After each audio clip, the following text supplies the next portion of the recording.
Okay, well, my name's Greg Morgan. I work for the RSPB. I'm site manager for Ramsay Island and for Grassholm. Been there 17 years now, and before that, I worked on first Skomer Island and then Skomer. So yeah, it's been a real honour and a privilege to have worked on all four of the main Pembrokeshire islands. And this talks about Ramsay, and so without further ado, we shall start. Here we go. Okay. So for those of you who don't know Ramsay, it's off the north coast of Pembrokeshire. It's 240 hectares in size, about 3 kilometres from north to south and about a kilometre across. St David's is the nearest town slash city, smallest city in Wales, although my other half is from St Asaph, so she always argues with me that St Asaph is the smallest city, but I'm not going to get into that argument now. So there is Ramsay, and off to the, I don't know if you can see my cursor or not, but off to the northwest of the island, these other little islands that are in red are the Bishops and the Clarks. So they're part of the reserve, and we'll touch on those now once we get to them. Just going to put my timer on so I know if I'm going over or not. So this is looking across to Ramsay from the mainland. This is St Justinian's, where the boats go from to get to the island, and they go from the lifeboat station, a little building you can see in the bottom right-hand corner of the screen, and that's a lovely summer's day when Ramsay Sound is looking nice and calm. And you can just about see the white farmhouse on there where I spent a large part of my life, and we'll get to that in a minute. So yeah, all the boats. There's only one company who lands on Ramsay, and the rest do trips around the islands. This is looking at the island from above, and it illustrates well the two main habitat types on the island. So you've got heathland to the south and maritime and monastic grasslands to the north. The grasslands in particular is one of our key habitats and very important for chough. We are very close to the mainland, as you can see, and I'm going to talk a little bit about biosecurity, but I know you've already had a talk this season from a colleague of mine, Tessa, about that. But the distance that we are off the mainland is certainly swimmable for something like a rat, but we do have the advantage of having Ramsay Sound to help to protect us. The water flowing over the reef, which is called the Bitches, which you can see there, that in the middle there can flow up to 20 knots on a big spring tide, and even on at slack water on the neap tides, you're still looking at 7, 8, 9 knots in the middle. But some boats do manage to get across, and this is the Gower Ranger. This has been serving Ramsay for over 20 years, now 25 plus years. And it lands twice a day, weather permitting, and can hold 40 people. So we have up to 80 people a day, or 100 if we have a guided walk as well. And there's 2 landing places on the island. The top picture, it's coming into the harbour at high tide, and then the lower picture is coming onto what we call the gutter on the low tide. It faces northeast, so it's protected from most directions, but big northerlies are what cause us to lose our landings. A little quick introduction to the rest of the team. There's myself on the quad bike, and on the back of the bike with me is Dewi, who was my loyal companion for 14 years. He sadly passed away a month ago today. We lost Dewi, but there's more about him in the talk, and what a big part he's been of island life and of my life. Our warden is Nia Stevens, and she's about to go into her 3rd season on the island. That photo is not taken on Ramsay. It is with the shearwater, but it's somewhere a lot warmer. I think it's the Seychelles. We are having a 3rd member of staff next year as well, an assistant warden. So there will be 3 members of staff based on the island or involved with the island. So this has been my home for the past 17 years. I've just left that actually as my main residence. My job has changed slightly, and I'm based on the mainland now and manage the island from there, going back and forth probably once or twice a week, depending on what's going on. And there'll be other times of the year I'll be there much longer. But that is where I live, and that is where Nia is now going to be moving into. And I've got very many happy memories from living there. Yeah, we were very lucky. RSPB bought the island in 1992, and the buildings are obviously already there. This is quite an old farmhouse that dates back to the late 1700s, the original part of the building. So we were very fortunate to have such accommodation on the island when we purchased it. There are other buildings on the island, and these are the farm buildings, which are just up from the farmhouse. Again, they date to a similar age. They're all listed buildings, and they're all still in use in one way or another. You've got things like the tractor shed there, the alternative energy shed, so we've got solar panels and a generator. We've got shearing sheds, the workshop, the public toilets, and a wood shed. So I'm going to go through this season by season, and we'll start with spring. Okay. And start with wheatears, always one of my favourite birds. And we've got over 100 pairs most years nesting on the islands. They nest in stone walls mainly, and they've been a real success story since the rat eradication. There were around 40 to 50 pairs. It did vary hugely in line with the rat population. If you look back at the graph from then, the numbers were all over the place, and then at post eradication you saw a slow but steady increase to around 80 to 100 pairs now consistently every year. And yeah, probably I think it's one of the densest breeding sites in Wales, if not the UK. I've said that a few times and no one's pulled me up on it, so I'll keep saying it until somebody else tells me that there's somewhere else which has got more wheatears. And these we get in the spring, we get lots of common migrants. So willow warblers, chiffchaffs are the main two that we get passing through. We get good numbers of whitethroats, and they stay to breed. Garden warblers, blackcaps, goldcrests. Springs are on the islands. I always find spring to be something extremely exciting and special about it, because you just never know what's around the corner, and it's all condensed into a fairly small area in comparison to when I'm birding on the mainland. We get a few specialities as well. A lovely hoopoo coming through. We had a run for a few years where we had hoopoos.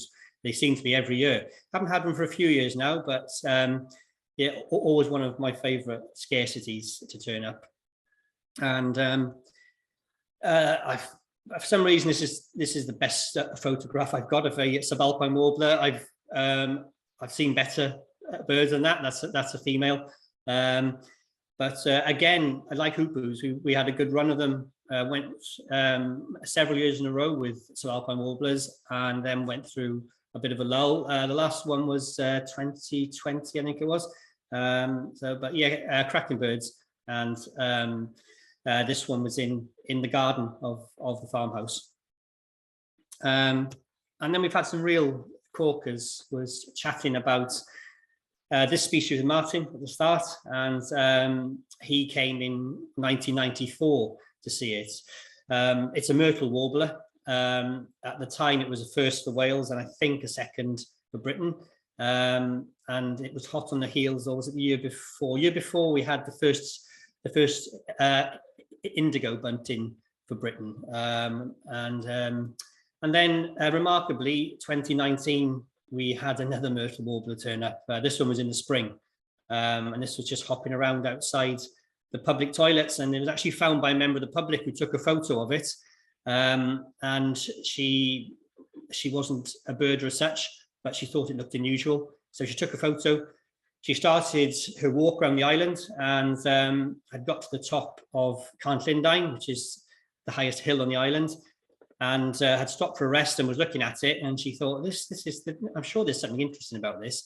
So purely by chance, not realizing it was a North American bird, she sent it to a friend of hers from North America, and she said, any idea what this is? And he said, well, yeah, it's a myrtle warbler. Where are you? And when she told him, he said, go and tell someone straight away. So to be fair to her, she ran all the way back from the top of the hill and found us. And luckily, it hung around for the rest of the day, but no longer than that. It was gone the next day.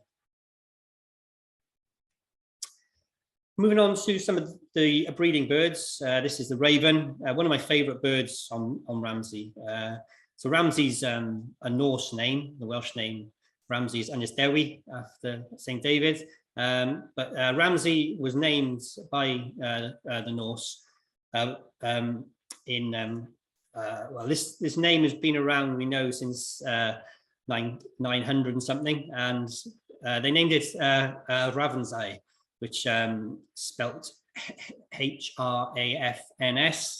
and then dash EY, and EY is retained in lots of the anglicised versions of island names through the UK, or AY in parts of Scotland, and that comes from the Norse word for island, and they called it Ravens Island.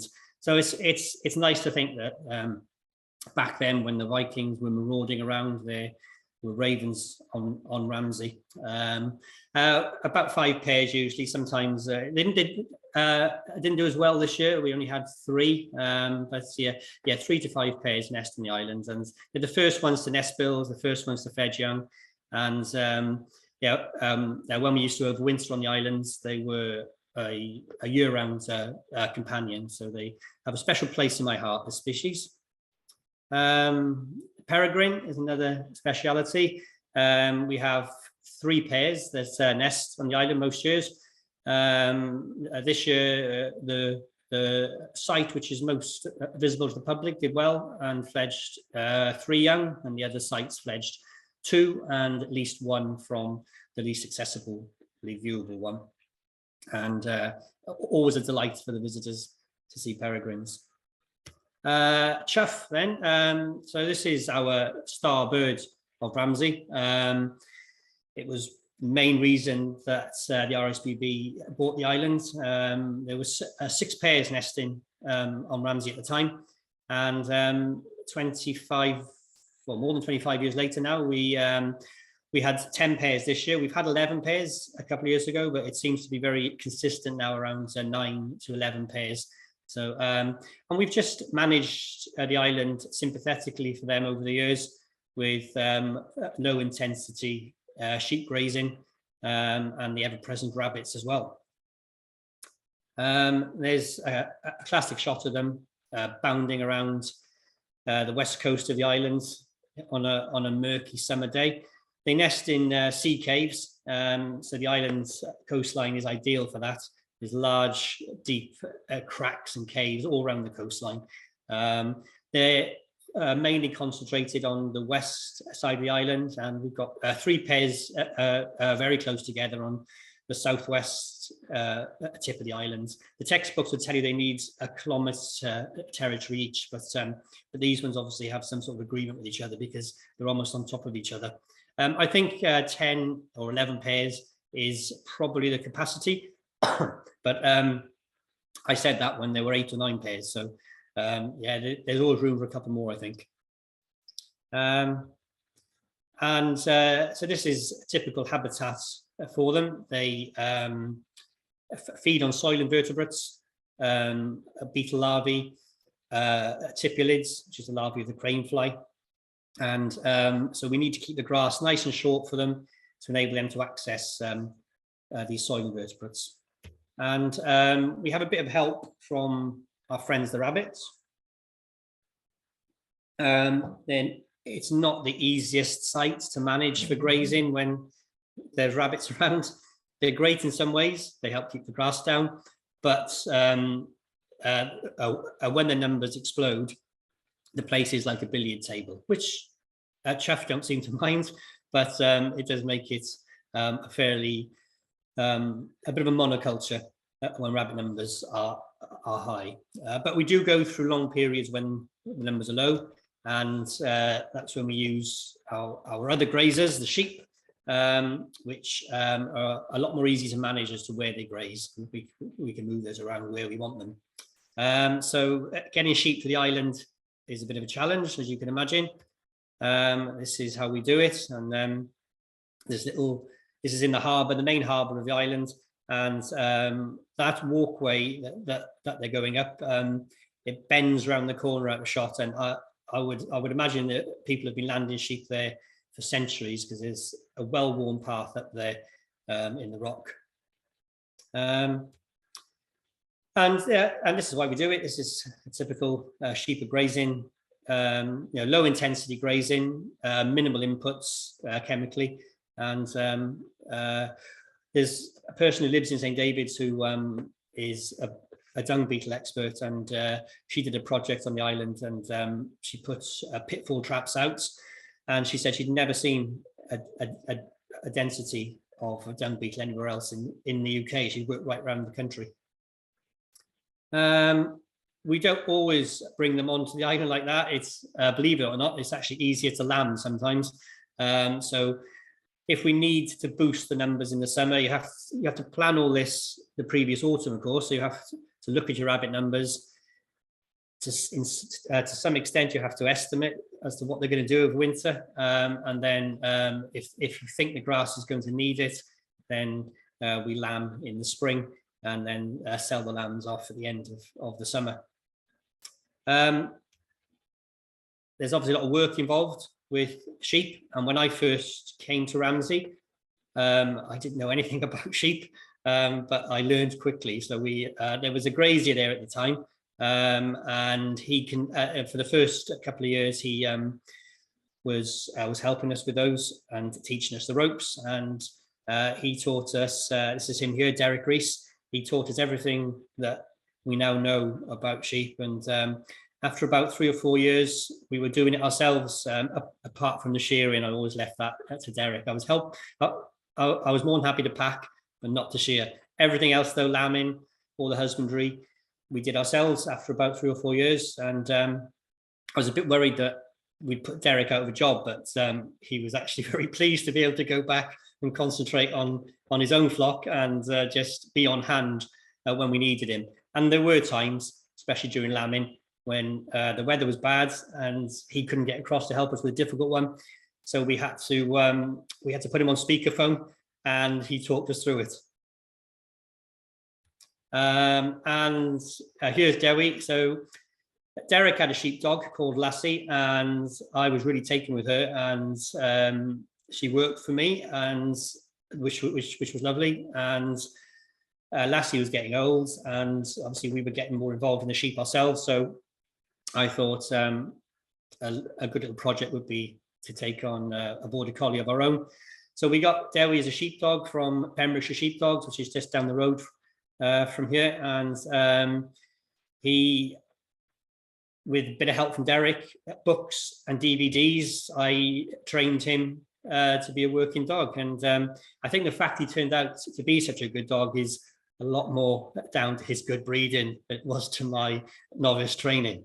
But there's some pictures of him in action, and he really did save us an awful lot of time and money over the years.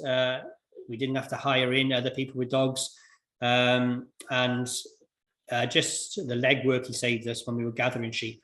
It used to take, if we didn't have a dog, it would take about 7 or 8 of us to gather the sheep in. Everybody happened to stand in different places.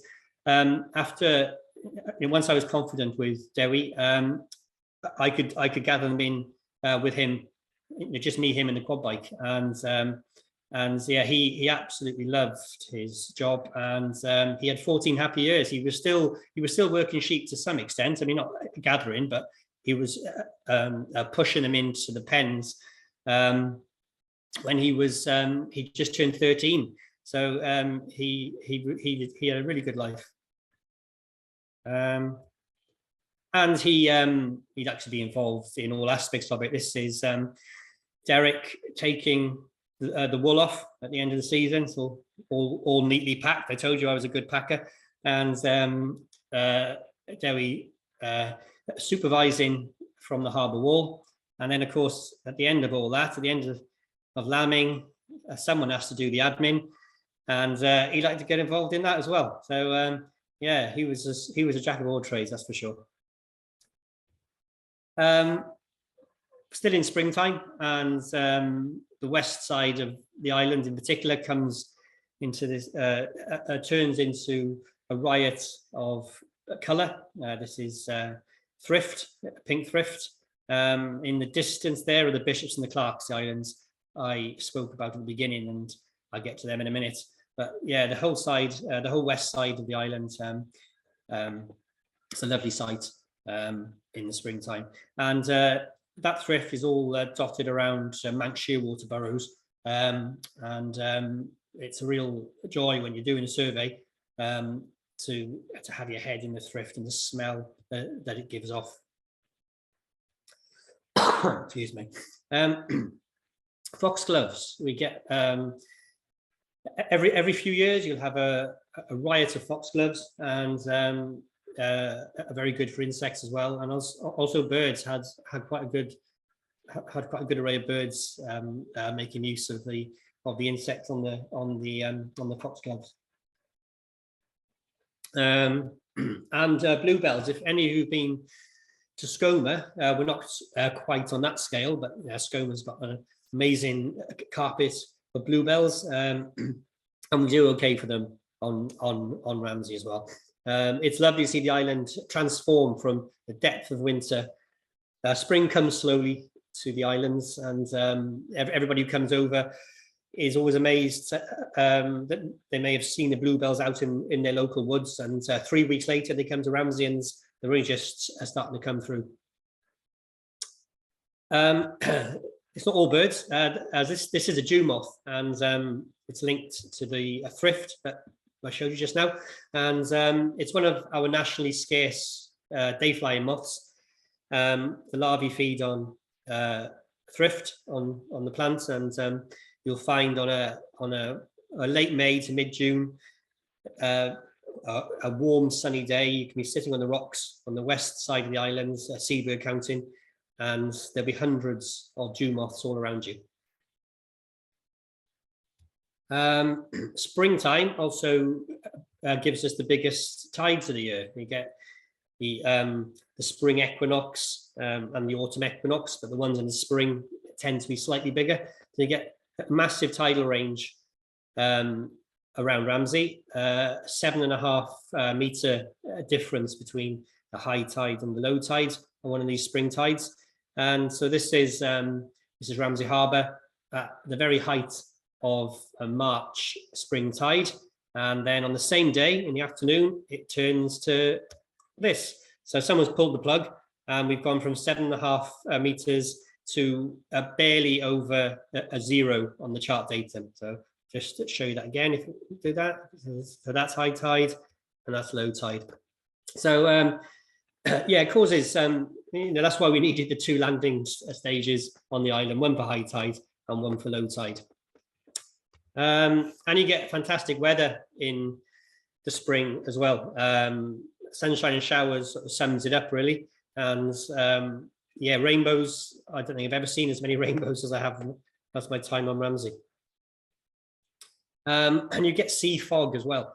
The sea is still very cold into June. It's still very cold, but the air is starting to heat up, and so fog is often the curse of the seabird researcher, because you get a lovely June day to go and do your monitoring work, and you open the curtains and it's thick fog. But it does give you some lovely photographs. So we're moving on to summer now, and this is just a photo to show that the island can look like the Med. Lovely turquoise seas, the sandbar under there, and this is Abermawr, which is the biggest bay on the island. That's Skebor is the hill that you're looking at, and there's 2 hills on the island. That's the smaller of the 2, and can't quite see the beach in there, but that's one of our main seal popping beaches. And summer is seabird counting, and excuse me, just had a cold the last few days, so you have to excuse my voice getting a bit more croaky as I go on. So we do seabird counts in the summer, and that's Lisa, the former warden on Ramsay. She's not sitting quite as near to the edge as it looks there, but yeah, this is what that takes up a lot of our time in the summer months. And that's Ogof Glimmer, the other main seabird cliff on the island. So guillemots and razorbills. So this year we had, no, last year, sorry, we did our last count when it was over 5,000 guillemots, which is the first time that they've gone over 5,000, and razorbills were over 2,000, and again, first time that they've gone over 2,000. If you go back to the 1970s, they were both under 1,000 individuals, and like Skomer and Skokholm as well, we've seen steady increases since over the last few decades. Good news, obviously, especially with the state of seabirds elsewhere in the country. But somebody who's, I was told at the start, is giving you a talk next year, Tim Birkhead. He's the guru of guillemots, 40 years plus of studies on Skomer. He found a photograph of the wick on Skomer from the 1920s or 1930s, pre-war, and he noticed that there was an awful lot more guillemots on there than he was expecting, and he managed to enhance the photograph and do a rough count and estimated over 100,000 guillemots on the wick, whereas today the total count for Skomer is 30-odd thousand, and back when I worked there, we were counting about 10,000. And his theory is that the Second World War, all ships being sunk at sea, pollution and oil spills from that decimated the orc populations. And so what we're seeing now is a recovery back to somewhere near those levels. But yeah, so it's always important to think of shifting baselines. I always find, we think it's great that we're over 5,000 guillemots, but there's room for a lot more, and there clearly used to be a lot more. Kittiwake. So of all the seabirds in Pembrokeshire, Kittiwake's the one that are faring the worst. And on Ramsay, we only have a small population. It's never been more than 400 pairs. And that's been slowly declining since the 90s. And we're now down to under 100 pairs. They're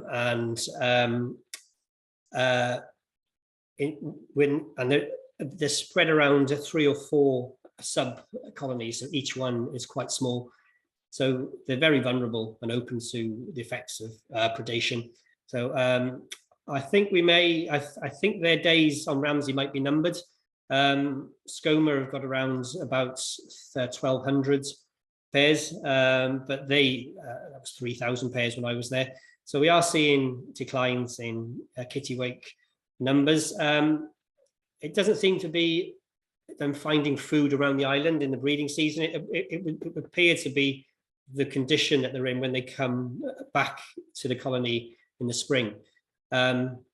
A lot of them are just sitting around, a bit like the one in the top left-hand corner. The others have got well-built nests, and that one's sitting around on a half-built nest, and some won't even attempt to start a nest, and they, which would indicate that they've come back from the winter in poor condition. Fulmars, they're doing quite well at the moment. So we've got over 300 sites on the island, and yeah, again, one of my favorite birds because they used to stay with us for most of the year as well. They disappear at the end of September to go to molt, and then by November, they're back again, and they'd be on and off the cliffs all winter. It was lovely being out there in the winter and having seabirds as your companions year round. When you always think of the seabirds as being a summer visitor and then have gone, and then the island feels very quiet when all the auks are gone in particular. But the fulmars are not to be outdone with their cackling noises that keep you entertained through the winter, that's for sure. Manx shearwater, the biggest success story since Ramsay's been under the ownership of the RSPB, and you've had this story to some extent, I think, from Tessa, but when we bought the island, there were brown rats which had arrived through shipwrecks in the 1800s, and the key aim was to rid the island of rats and to restore the island's beleaguered burrow nest and seabird populations if we could. A rat eradication occurred in 1999. A team from New Zealand, Wildlife Management International, they came over and spent the winter on the island with RSPB staff. And over the course of just 12 weeks, it would appear in that time that that they accounted for every rat, because there was no more bait being taken after 12 weeks, and we haven't recorded a rat since. The eradication is only half the battle, of course, and biosecurity and keeping it rat-free is an ongoing battle, and something which takes up a large chunk of our time.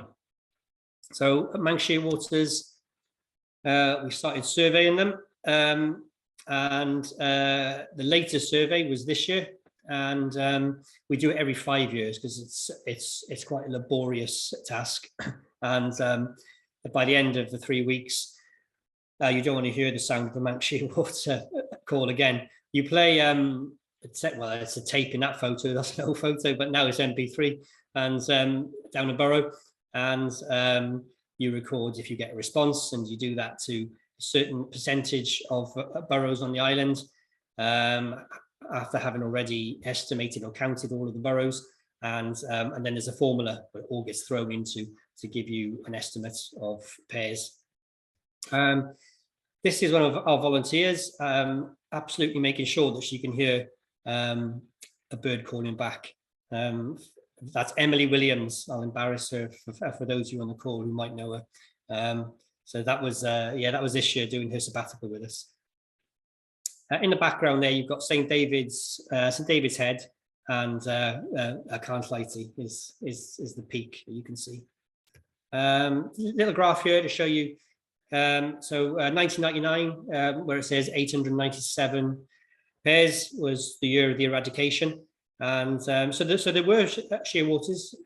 Some people think that there weren't any, but no, they managed to hang on, and that's largely thanks to the huge populations on Skomer and Skokholm, where they've never had rats. Skomer, has got 350,000 pairs. Skokholm just under 100,000. So it just goes to show you the impact that the rats are having. But the overspill from those islands kept the interest up on Ramsay, although there were never any chicks seen to fledge. However, as you can see, post-eradication, there has been a marked increase in numbers, and there was a very rapid increase initially, and that will start to slow down as all the prime real estate is taken, but there was still a 30% increase between the last survey in 2016 and the one we did this year. It's also meant that we can expand into the shearwater research world. So we now work with researchers who work on Skomer from Oxford University, and that's attaching tracking devices to birds. And in order for us to access these birds safely, we've installed nest boxes, which makes it a very unobtrusive way to take the bird out of its burrow and attach a device onto it. And this has been really helpful in recent years with the advent of offshore winds in Pembrokeshire. We're just at the very first stages of seeing that appear now. And knowing what our seabirds are doing, where they're feeding, the routes they take is going to be very important in trying to mitigate for any negative impacts that turbines possibly will have. And there's another dog on the scene, as you can see. And so on the theme of biosecurity, for many years, our biosecurity option has been tracking tunnels, tube locks to look for signs of rodents. And these are called passive detection methods. And they're extremely invaluable and are cheap, but they do require the target species, or the rat, to go to them. Well, of course, that isn't always the case. There's been many examples in the world where colonies which were thought to be rat-free ended up actually found rats had either got back or they hadn't accounted for them all, and there was no signs of them on the chew sticks or on the ink cards. So if you've got an active detection method, such as a detection dog, then you can, it adds extra security, if you like, to your biosecurity, and just gives you that a bit more confidence that that you are a rodent-free when you say you are. The dog can cover a much larger area, and the dog will go to the rat scent, as opposed to relying on the rats coming to you. So I ended up with Jinx, that's his name, via our Biosecurity for Life team, which is who Tessa, who spoke to you earlier in the season, works for. They were looking for a dog handler because the original person had pulled out. And so because we were linked with biosecurity on Ramsay, and I'd had my links with working dogs in the past, albeit border collies, not cocker spaniels, they asked me if I would like to take it on, and as you can see, I said yes. And it's been a fantastic learning curve for me, a new skill. So this is training him. I'm not going to go into huge detail here. I could do a whole talk on how to train a dog, but this is what we call a focus wall, and it allows you to put rat scent inside the holes in the walls, the ventilation bricks, and then you reward the dog when he sits and stares at the target. And we've put this into practice already. This is me and Jinx on Skomer earlier this year, just doing a routine biosecurity check for them. So going around all the buildings and the walls, looking for signs of rodents, of which we didn't find any. This is the Bishops and the Clarks, moving on now. And this is a string of islands off the northwest of Ramsay, which are home to some of our burrow nesting seabirds, which have clung on away from the main islands, and they managed to hang on there while the rats were there, because there were no rats out on these little islets. So puffins, we always puffins used to nest on the main islands of Ramsay, but they became extinct with the rats, and they never returned. We've tried various attraction methods, but they haven't taken the bait. But they do nest out on the Bishops and the Clarks, and we've have up to about 30 or 40 pairs. It's only a small population. And storm petrels, there's about 150 pairs of storm petrels on the Bishops, and they nest in this loose rock, scree and boulder habitat out there. Now this photo is actually on Ramsay, and in 2008 I discovered them breeding on Ramsay, and it was the first ever breeding record. And I was just surveying what a likely looking habitat for them, and I'll never forget the day that a bird called back to me, and so another sign that the rat eradication had worked. We've now, it's only a small area where they breed, and there's only about 10 to 15 pairs there, but just need puffins to come back now to complete the set. This is Grassholm. This is the other island that I manage. It's home to, or at least it was home to, 36,000 pairs of gannets at the last survey in 2015. We did another full survey this year, and we're still in the process of counting those. And that was pre an avian flu outbreak. You may have heard that it hits our gannets quite hard.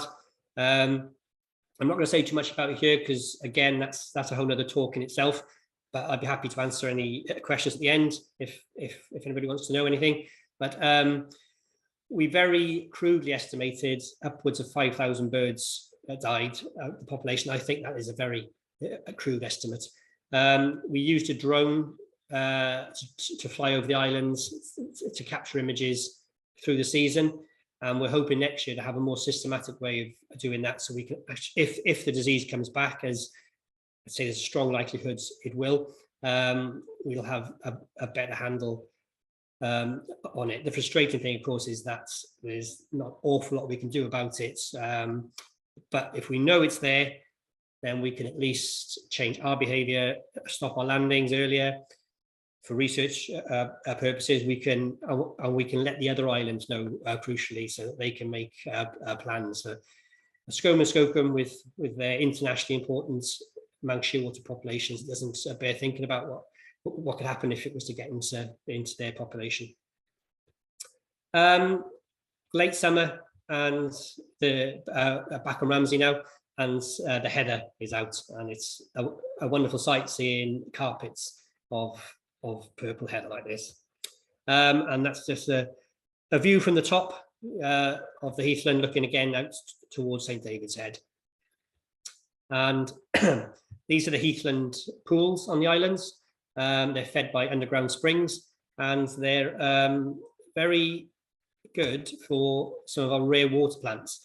So floating water planting is one of our scarce plants. We also have three-lobed water crowfoot, and pillwort and yellow century. So some really scarce species on the islands, and you find them in heathland pools with low nutrient levels. So keeping the livestock numbers to a sensible level, that keeps the nutrient levels down, and the livestock themselves actually benefit these species. They help to graze the other plants which compete it, and the fact that they wallow in the ponds as well churns up the seed bank, and these plants like it when there's a bit of disturbance going on. Summertime is a time for getting on with some of the jobs you can't do in the breeding season. So after the wheat ears have gone, parts of the walls have tumbled down. So there's that man Derek Rees again, and now turning his hand to dry stone walling. And there he is in his JCB, digging out a pond, dredging a pond for us. All good late summer jobs to get on with. We have a team of volunteers, residential volunteers, who are invaluable. We couldn't run the island without them, and that's them giving the visitor shed a much needed liquor coupon by the look of it. Late summer, and the chough are fledged, and the numbers on the island swell, and you'll find family groups merge together, and you'll get flocks of anything up to 50, 60. We've had 70 birds recorded in the last couple of years, but it's a wonderful sight. They come into roost as well, and yeah, when you've got 40, 50, 60 birds all feeding together, it's a pity I haven't got a sound on this, just so you can hear the noise that I can hear it in my head. We get the this is a hummingbird hawk moth, and this is a former Skomer warden that I used to work for said they should be honorary birds, and he used to include them in the bird log. And after you got the end of birds, he would go straight to hummingbird hawk moth. He loved them so much. Yeah, fantastic little insects. Moving into autumn now, and autumn on Ramsay means seal pups. It's the largest pupping site in Wales for grey seals, and the largest in the southwest of Britain. We have up to 800 pups born between late August usually and through to early November, with the peak being in mid to late September. And they nest. They breed all around the coastline, and they're a fantastic visitor spectacle. This one is in the harbour where you saw the boats coming in earlier. And so as people get off the boat, they're there, and this is what they're met with. Giving introductory talks can be quite a challenge when everybody wants to watch the seals. Got a sequence of photos here which my uncle took on his first ever visit to Ramsay. Now, I've only seen a pup being born twice in 17 years. His first visit, he went out with his camera and he came back and casually said, "Oh, I've got a nice set of photos of a pup being born." And he'd only been on the island for 10 minutes, but he got this photo. So it's a very quick process. They fire them out, and then it looks a bit of a bloody affair. The pup, they're not usually born into the water. They try and avoid it if they can, but they can swim from the moment they're born if they need to. And anyway, that's after they sort themselves out, making their way up the beach together. So he was very lucky to get that sequence of shots, and I've never let him live it down. There are red deer on the island. They used to farm them in the 70s, and on the day where they came to take them away, they missed a few, and the legacy of those animals are still there today. So we do control the numbers, otherwise they would get out of hand. But they are useful. They're a very low maintenance grazing tool. They help to keep the heathlands in check. Their wallowing around the ponds is very good for the water plants that I showed you just now. Some autumn birds come through. This is always one of my favorites, a dotterel. So yeah, lovely to see birds like this dropping in. And I don't know about you, but dotterels are always extremely confiding. It's as if they're oblivious to you being there. Yes, not a very good photo. It didn't look. It wasn't as blurred as that on the smaller screen. That's a yellow-browed warbler, and like everywhere else in the UK, they've gone from being a real rarity to almost an annual. You expect them now annually, and that's certainly the case on Ramsay now. But still a cracking bird to see. We probably get around about 2 or 3 records each autumn, sometimes 5 or 6. Into winter. So this is a time of the year that not everybody sees, and I did 14 of the 17 years I did year round there, so I've seen a few winters out there, and this is typical winter, cold and grey, and wet and windy as well. But we do very occasionally get snow, and this is the Beast from the East year, which was it 2018, and so this is only the second snow that I'd seen on the islands, and the first was nothing like this. I mean, this was quite something.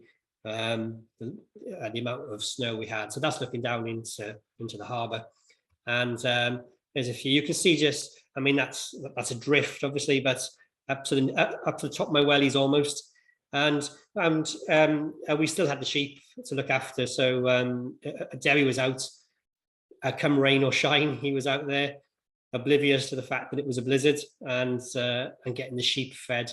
And that's Abermawr, the beach I was showing you earlier, in the height of summer when it looked like the Med, and that's it in just the winter. And storms, get a lot of storms in the winter. A Ramsay Sound is impassable, and we're cut off for weeks on end. So you have to make sure that your freezer is well stocked, and you certainly learn to treat sell by and use by dates with abandon. and I've learned which fruit and vegetables last the longest, and a butternut squash is the answer. If you're ever stuck anywhere and need to take a vegetable, take a butternut squash with you. The harbour is no boats landing that day, as you can see, and smashing into the back there. So this is the regular winter scene on the islands, and it just goes to show we get a fair few landslips every year after this sort of pounding, and every year the farmhouse is a few centimetres closer to the edge of the cliff, I always feel.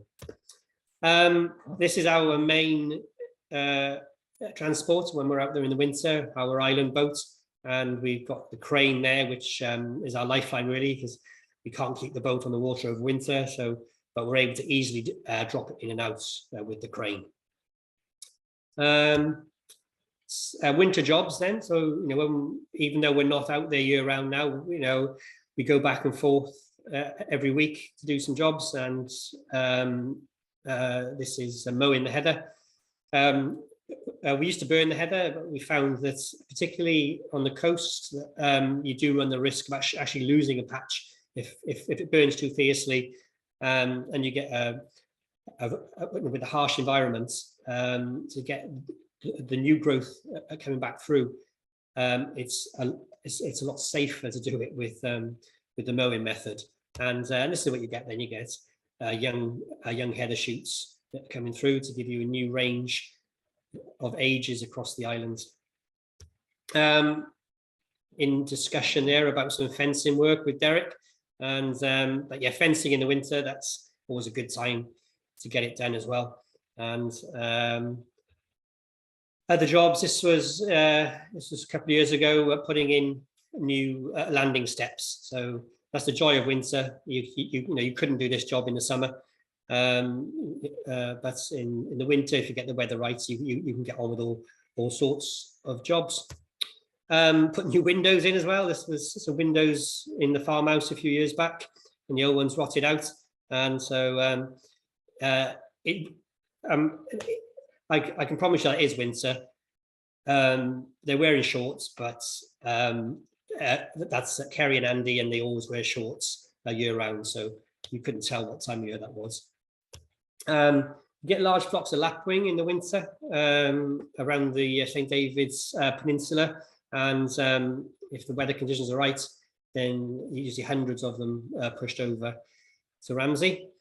And purple sandpiper is a lovely winter bird we get out there. We get a small little roost of those, and yeah, always lovely to go down and check out the purple sandpiper roost.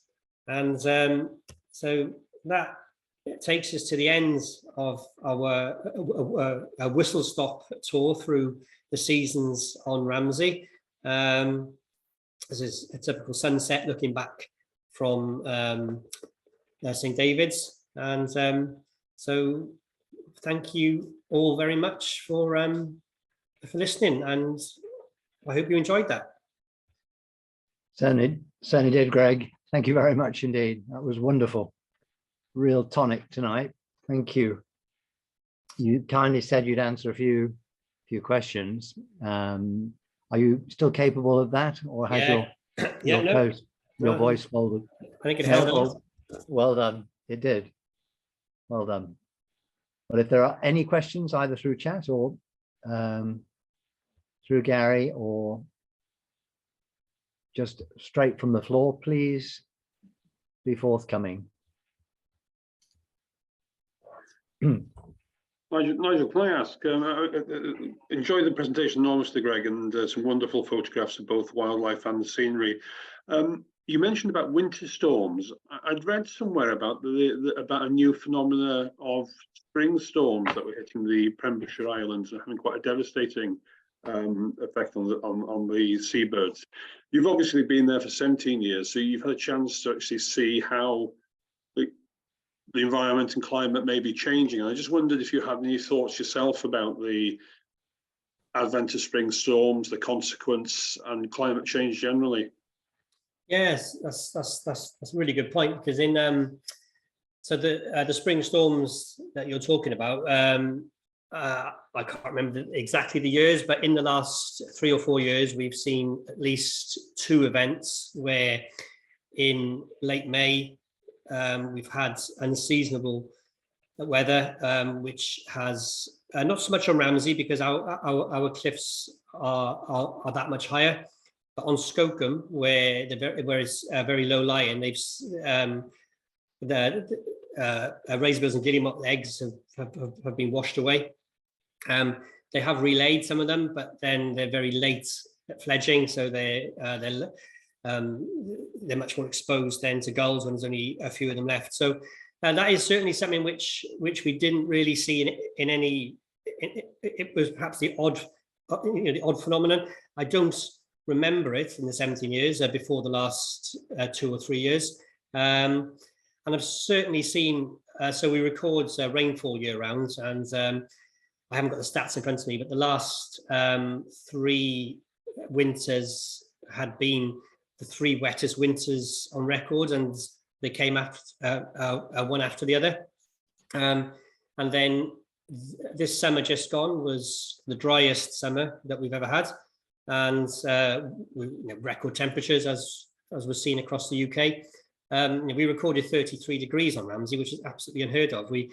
If it got over 25, then it was a hot day, very, very hot day. If low 20s is the norm for a summer out with us. So to have 2 days in a row of 33 was quite something. So we've seen the wettest winters. We've seen more storms being recorded. I have to be careful about that because since they started naming the storms, I think it's easier to remember them then. But certainly 2 summers in a row now of drought, and the vegetation of Ramsay this year was the worst I've ever seen it, in the sense that we had the winter storms killed it off with the salt spray, and then we had the drought, and we had high rabbit numbers anyway, but I think rabbit numbers were the least of our worries there, and it just hasn't had a chance to recover. And so at the moment, this is going into a 3rd year where unless we get a really wet winter now and a mild spring, and the rabbit numbers they seem a bit lower now than they were, then the vegetation is going to be in the same state next year. Thanks for that, Greg. It's very interesting. I mean, did the drought affect the foraging behaviour of chough and other birds?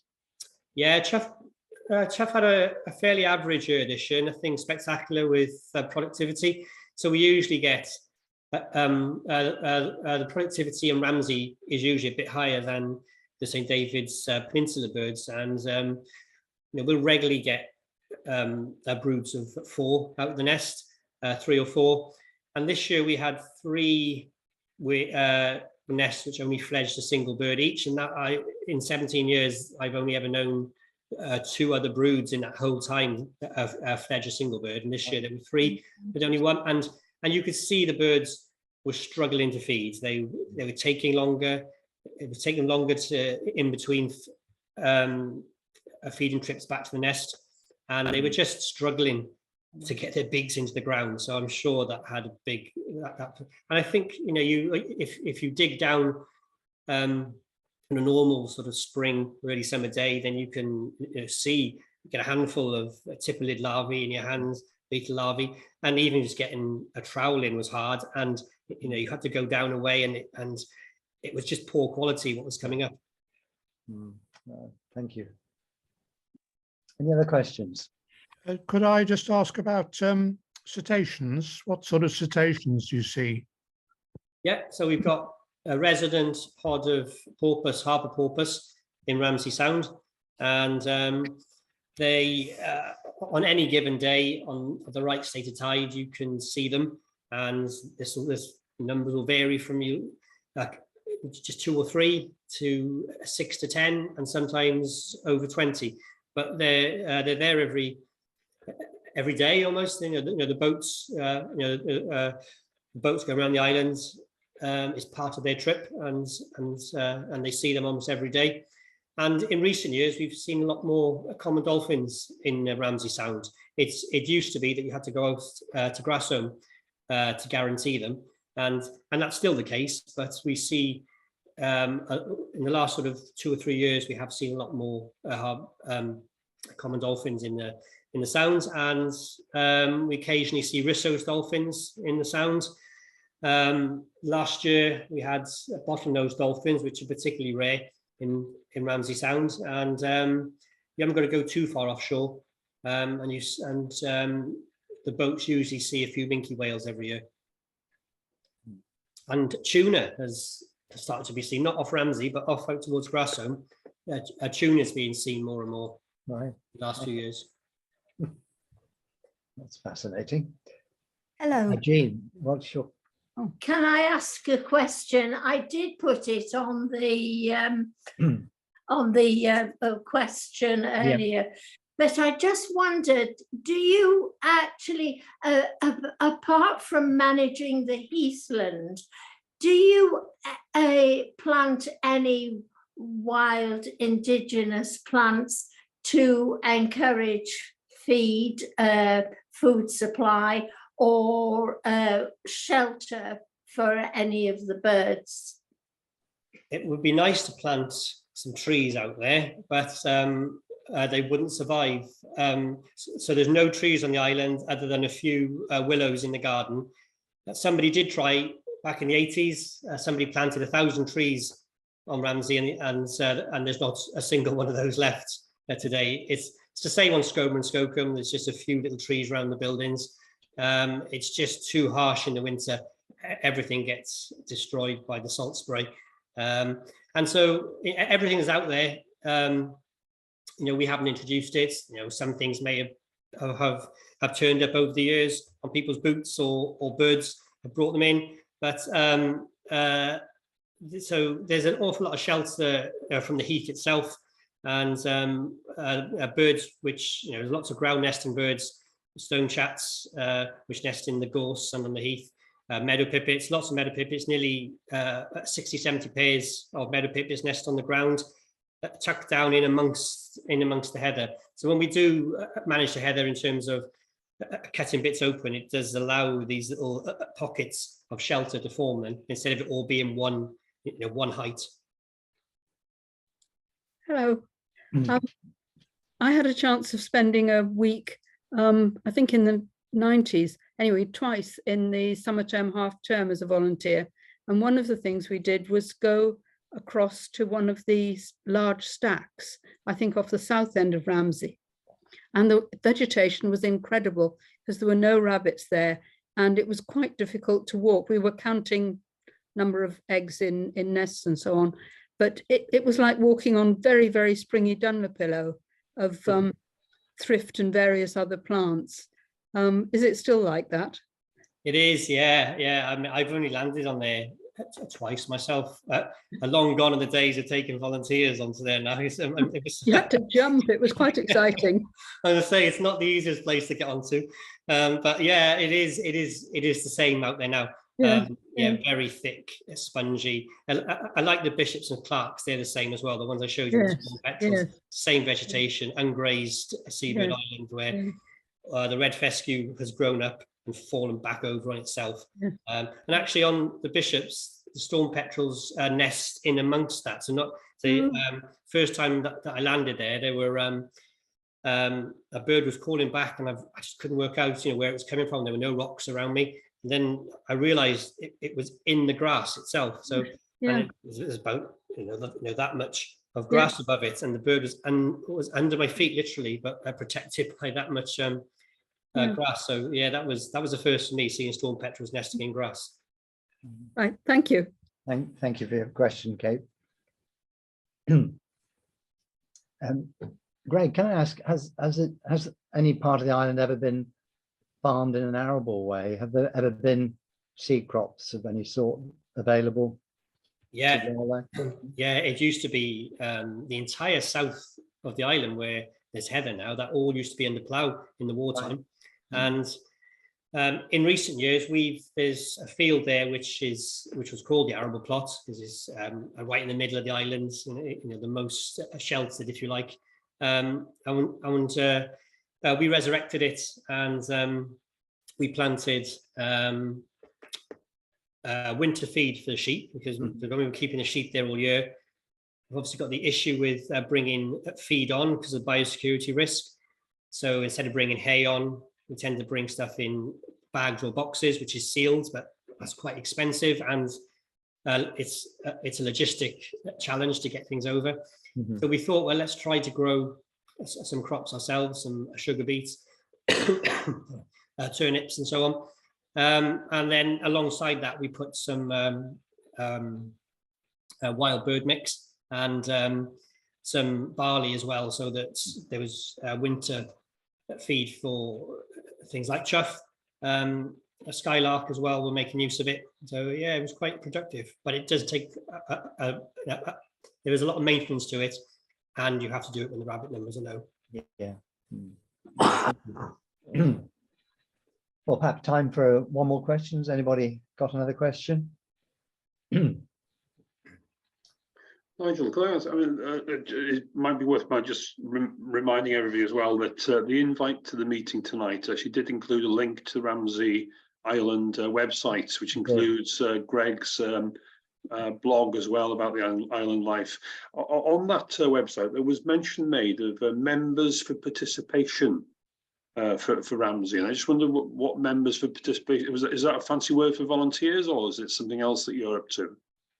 I don't know. Did I write that? Well, there's a banner at the bottom saying members for participation. Oh, I'd have to. I honestly don't know what that refers to. I'd have to go. All right. Okay. No problem. Anyway, the blog is well worth visiting. Lots of lovely information and great images, as there has been for the whole of this last hour. Greg, thank you so much. That was brilliant. No, you're very welcome. Thank you for really enjoyed it, and glad your voice held through. Well done to you. So some great insight into island life over the year. Really every aspect of it just shows how diverse a warden's life is, and you have to be a jack of all trades and incredibly practical, as well as being able to adopt and adapt best science practices as well these days. And you brought that all out very clearly and very forcibly. Thank you. It's a wonderful island in the sense that you've achieved so much in general conservation, and you've used it for scientific research as well, which really doubles its value. And you've a long history of encouraging public access and all the benefits that brings. So it really is a splendid example of what can be achieved, and thank goodness the RSPB bought it when they did and had such success. There were some great facts and figures. I was amazed at your wheaty identity. I mean, that is phenomenal, and I've very little doubt that can't be bettered anywhere really, probably in the world. Great sequence that your uncle took of the birth of the grey seal pup. That was quite amazing, but so many other very evocative images. That one of the two chuffs flying through the murk above the chasm is just so typical, isn't it, of the island you love, and indeed typical of, thankfully for us, of some scenes here in North Wales. I think perhaps the striking thing is, and what came across throughout the talk, was the interlinked nature really of every aspect of island wildlife. You probably take it for granted because you're there day in, day out. I have been until recently. And you can see that, that interlocking of things brilliantly. And that includes us as farmers or as land users in whatever capacity. But I think it's really important for everybody to realize that, islands such as you've reported on tonight are really a microcosm of the much wider natural world.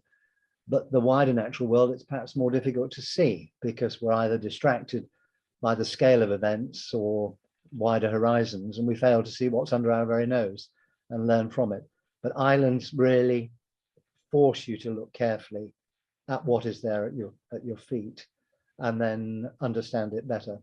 And clearly that's what's been going on for the last 30 or 40 years at Ramsay with great results.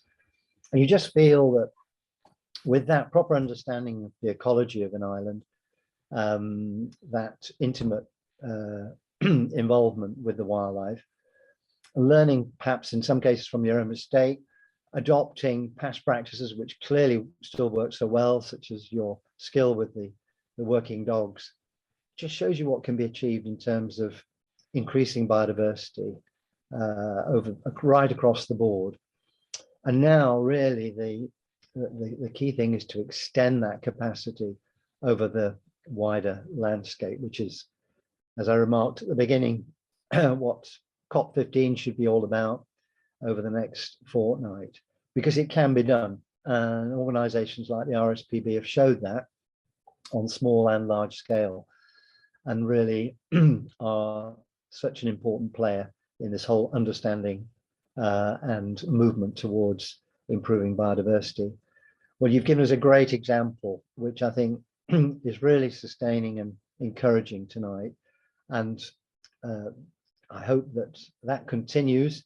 And it's great that you're still involved, albeit on a sort of wider, slightly more remote stage. But I think it's important that you articulate what you've discovered, learned, and become so skillful out on Ramsay to a wider audience and a wider landscape. So good luck to you, Greg, and thank you once again for giving us a brilliant hour's talk this evening. It really has been a real privilege to hear. Thank you very much indeed. No, thanks very much.